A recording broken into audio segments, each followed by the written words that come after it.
El día de hoy hablaremos sobre uno de los imperios más grandes de la historia universal. Nos referimos al Imperio Romano, aquel imperio destacado por su dominio territorial, su arquitectura, su ejército y su cultura. El origen de Roma surge a partir de una leyenda, la cual decía que Rómulo y Remo eran hijos de Rea Silvia, la cual su padre la había obligado a convertirse en sacerdotisa para no tener hijos. Pero un día, mientras dormía, el dios de la guerra Marte se deslumbró al verla y la poseyó, así nacieron Rómulo y Remo. Pero por temor al rey Amulio, Rea los colocó en una costa sobre el río Tíber. La cesta navegó hasta que una loba los halló y los amamantó, y luego fueron recogidos y cuidados por el pastor Faustulo y su mujer Acalarente. Por ello, el escudo de Roma se muestra de esta manera. Dejando a un lado las leyendas de la ciudad de Roma, veamos lo que la historia nos cuenta de ella. Para hablar del Imperio Romano, primero tenemos que hablar de la monarquía y la república, que fueron dos etapas que tuvo que pasar Roma antes de llegar a ser un imperio. La monarquía abarca desde la fundación de Roma hasta 509 a.C. Al finalizar esta, continúa la república, desde la expulsión de Tarquino a Octavio Augusto, quien fue considerado como el primer emperador, así llegando a la época del imperio, que concluye con la caída del Imperio Romano de Occidente.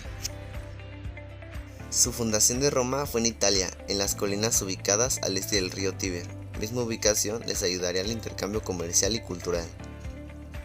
Comencemos con la primera etapa, que es la monarquía, la cual data en 753 hasta 509 a.C. Roma fue fundada por Rómulo, considerado el primer rey de Roma.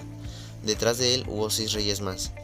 Los 7 monarcas de Roma se destacaron por utilizar una gran fuerza militar que les permitió ocupar más territorio y ampliar su imperio, además de que a través de alianzas estratégicas con poblaciones cercanas pudieron incrementar el número de tropas. En Roma el idioma oficial era latín, mismo que será la base de las lenguas romances a los países dominados por él. Hacia finales del periodo del Imperio Romano de Oriente, el idioma oficial pasó a ser el griego. Durante su expansión, la cultura romana se difundió por las regiones conquistadas. Este proceso, conocido como romanización, tuvo como consecuencia la unificación cultural de los territorios bajo el dominio de Roma. Las provincias romanas adoptaron el latín como lengua, la legislación basada en el derecho romano, la moneda y muchas otras curiosidades. En la antigua Roma, todas las mujeres que nacían libres eran ciudadanas, pero no podían votar ni ocupar cargos públicos. Debido a este limitado papel público de la mujer en la antigua Roma, en la historia romana son mencionadas con menor frecuencia. Pero aunque la moral y las leyes las condenaban a una posición subordinada, las mujeres romanas aprovechaban los requisitos legales para obtener derechos y emanciparse en la tutela masculina. El único papel público principal reservado exclusivamente a las mujeres fue en el ámbito religioso, el sacerdocio de las vestales, libres de cualquier obligación matrimonial o de tener hijos. Las vestales se dedicaban al estudio y la correcta observación de los ritos, considerados necesarios para la seguridad, supervivencia entre Roma, y que no podían ser realizados por los colegios masculinos de sacerdotes. Seguimos con la República, la cual abarca de 509 a 27 a.C. La República Romana se rigió por una constitución compleja, que se centró en los principios de una separación de poderes. El Senado era un consejo de ancianos, cuya misión principal era respetar al pueblo romano y elegir un rey. Sin embargo, llevaron a cabo tareas como ratificar las leyes, aconsejar a los magistrados, dirigir la política exterior, las finanzas o la religión. Finalmente hemos llegado al Imperio Romano, 25 a.C. a 476 d.C., ya con un gran dominio territorial y con Augusto como primer emperador romano. El Imperio Romano se destacaría por su gran poderío militar, gracias al cual pudieron mantener los territorios conquistados por varios siglos. Dominaba una vasta extensión de tierra, con enormes recursos naturales y humanos.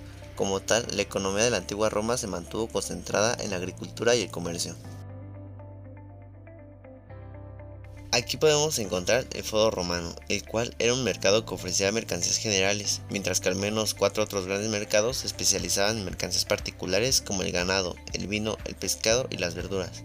La moneda de intercambio era el as. Hasta el surgimiento del Imperio Romano aparece el cristianismo, el cual predica la igualdad de todos los hombres ante Dios. Se convierte en religión oficial y se vuelve la religión predominante en Europa mediante la Edad Media. Clases sociales. En las clases sociales encontramos 3, que son los patricios, plebeyos y esclavos. Considerados como la clase privilegiada se encuentran los patricios, los cuales conformaban la aristocracia en Roma. Después tenemos a los plebeyos, quienes representan al pueblo, son quienes no gozan de los privilegios de los patricios. Estos podían ser artesanos, comerciantes o campesinos, y tenían que pagar cierto impuesto a los patricios. Y en la base de la pirámide encontramos a los esclavos, quienes podían ser prisioneros de guerra o personas vendidas por no pagar sus deudas, no tenían derechos y eran posesión de sus amos. Surge un evento llamado la Rebelión de los Esclavos. Es la más grande sublevación de los esclavos que se conoce de la antigüedad. En este evento se rebela un grupo de gladiadores en el sur de Italia, que recibe el apoyo de muchos esclavos y también de libres pobres, con el propósito de volver a sus tierras, aunque finalmente la rebelión fue aplastada, ya que los esclavos no tenían un programa verdaderamente revolucionario. Él es Teodosio, ex emperador de 379 hasta su fallecimiento. Cuando ya era evidente el declive del Imperio Romano, el emperador Teodosio decidió repartir el vasto territorio que gobernaba entre sus dos hijos, Arcadio y Honorio, formando Imperio Romano de Oriente y Occidente, Constantinopla como capital de Oriente. La parte oriente fue gobernada por Honorio, mientras que la parte occidente por Arcadio. Seguramente has visto estos dos monumentos. El primero es llamado el Panteón. Es un monumento funerario donde reposan los restos de los difuntos de una familia o un grupo determinado. Es una de las obras maestras de la arquitectura presentes en la capital de Italia, además de ser el edificio mejor conservado de la antigua Roma.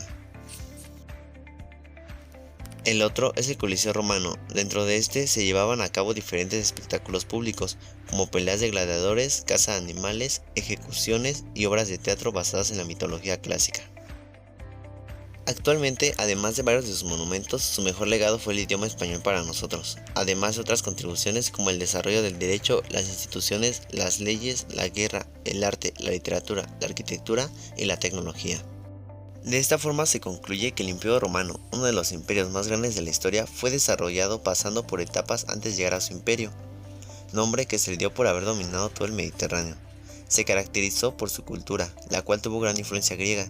Su imperio se destacó por su dominio territorial, sus constantes guerras y su arquitectura, además de que fue el último estado de la época esclavista.